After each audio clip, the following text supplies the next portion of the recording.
अर्धनारीश्वर शंकर और पार्वती का कल्पित रूप है, जिसमें आधा अंग पुरुष और आधा अंग नारी की है। अर्धनारीश्वर में कहा गया है कि नर नारी पूर्ण रूप से समान है, एक दूसरे के गुण एक दूसरे का दोष नहीं हो सकता है। अगर कोई नर किसी नारी के गुण सीख लेता है तो उसका मर्यादाहीन नहीं होता है, बल्कि उसके पूर्णता में वृद्धि होती है। लेखक कहते हैं कि अगर कुंती और गांधारी के बीच वार्तालाप हुई होती तो आज महाभारत नहीं होता, क्योंकि नारी जो है दया माया की देवी होती है। दिनकर जी रविंद्रनाथ प्रसाद और प्रेमचंद जी से दुखी हैं, क्योंकि ये लोग स्त्री को हमेशा नीच दिखाने की प्रयत्न किए हैं। उन्होंने कभी भी स्त्री की सम्मान वाली बात नहीं कहे हैं। जबकि नर नारी पूर्ण रूप से समान है।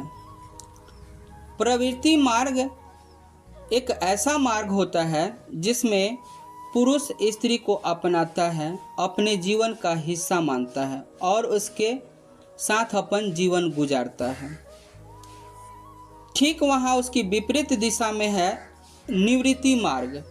यह एक ऐसा मार्ग है जिसमें पुरुष स्त्री से दूर रहता है, वह ब्रह्मचारी जीवन जीता है और स्त्री को अपने जीवन में नहीं आने देता है।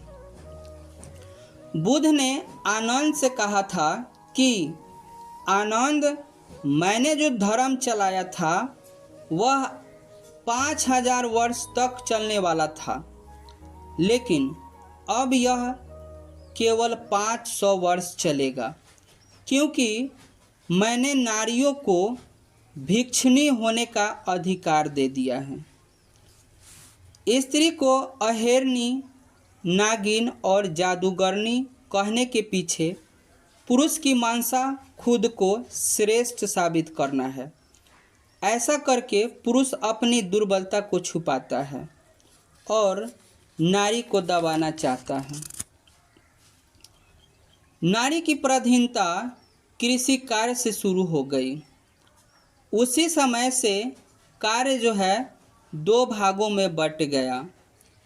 घर के कार्यों स्त्री करती थी और घर के बाहर के कार्य पुरुष करते थे, और जो है पुरुष स्त्रियों पर हक जमाने लगे, उनको हर क्षेत्र में दबाने लगे।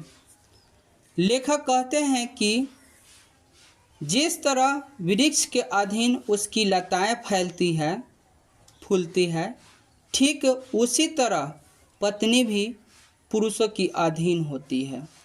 और दिनकर जी ये भी कहते हैं कि नारी दया माया की देवी है। आज के दौर में हर क्षेत्र में स्त्री भी पुरुष से कम नहीं है, बल्कि हर क्षेत्र में कदम से कदम मिलाकर चल रही है।